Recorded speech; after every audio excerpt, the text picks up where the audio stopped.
drop. Every drop.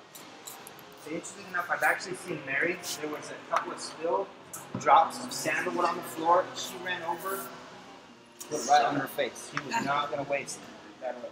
Okay, thank you. You guys want to smell it? What is? Mistrante. Cool. Say, anybody use Mistrante? Mistrante? So yesterday, somebody have to ask the question, Mary said, what do you guys use it for? And the lady said she puts it on her face and her skin. It's kind of an inexpensive sandalwood maybe. Sandalwood's not expensive. There you go, sir. So you can kind of see the quantity of that. Depending upon what the product is, it varies significantly. Here at the farm, the lowest yielding product that we have based off of what we plant, domesticated here, is Dorado wheat. Interestingly enough, it produces a similar quantity of oil as Melissa. You guys know how expensive Melissa is, right? I would tell you at some point Dorado Azul is probably going to go more towards Melissa price, so I'd buy it up front. Say Dorado Azul is a great product, but the yield is very similar to Melissa. Now on the other side of that, one of the unique things about Mistrante is that it's a weed. What do you know about weeds? Have you ever picked a weed out of your yard? Yeah, what does it do? Comes back. Right? Comes back. So interestingly enough, we'll cut Dorado Azul, bring it down, we'll harvest it, we'll pull the oil out of it, and then we go back in just a very short period of time and cut it again. We're like oregano, as we talked about yesterday. You have to go break it off, you do a little cutting, you put it in the dirt, it goes for 5 weeks, then you have a root ball, you got to go back out and put it back out there. After super, then you hand cut it. You kind of see all of the hands and how to touch it. So the price is very different. Oregano is very going to become expensive because of the quantity of time that people actually have to do to spend actually just to be able to get it in the cooker. That's not even taking about. That's not actually spending any money for the boiler or anything to actually produce the steam. Then they go up. Okay, so here in Ecuador, it's a pretty good, decent temperature, right? We talked yesterday about how beautiful it is, and it's a growing cycle. It's very consistent.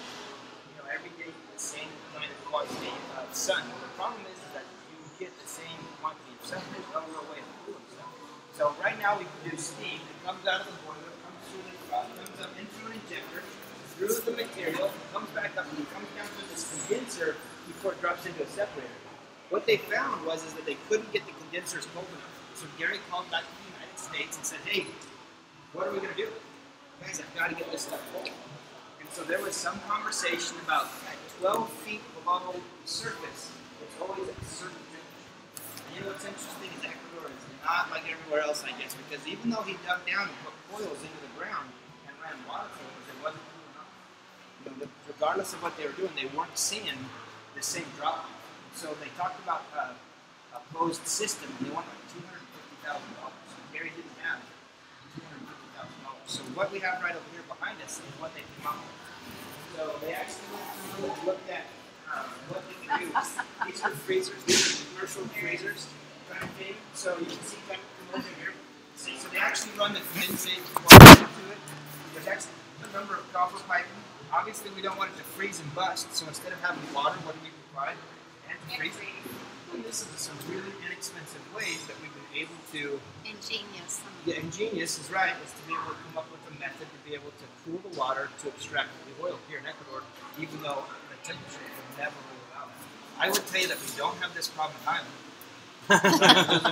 Island, yeah, you don't. It's the other way. Yeah, it's the other way. Right. So we're actually able to send this outside and it cools off. So it's not a consideration. So these are kind of some of the unique things that Gary and Mary had to deal with here in Ecuador.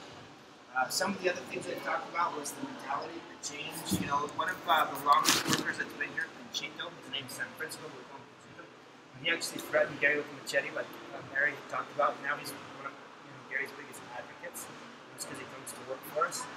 We've talked about the Young Living Academy, where the girls at a certain stage would drop out because the bathrooms are very public. They've really changed the way of life. And there's also cool things like this from a technical standpoint of being able to distill that they've also been able to overcome. So I would say that Ecuador's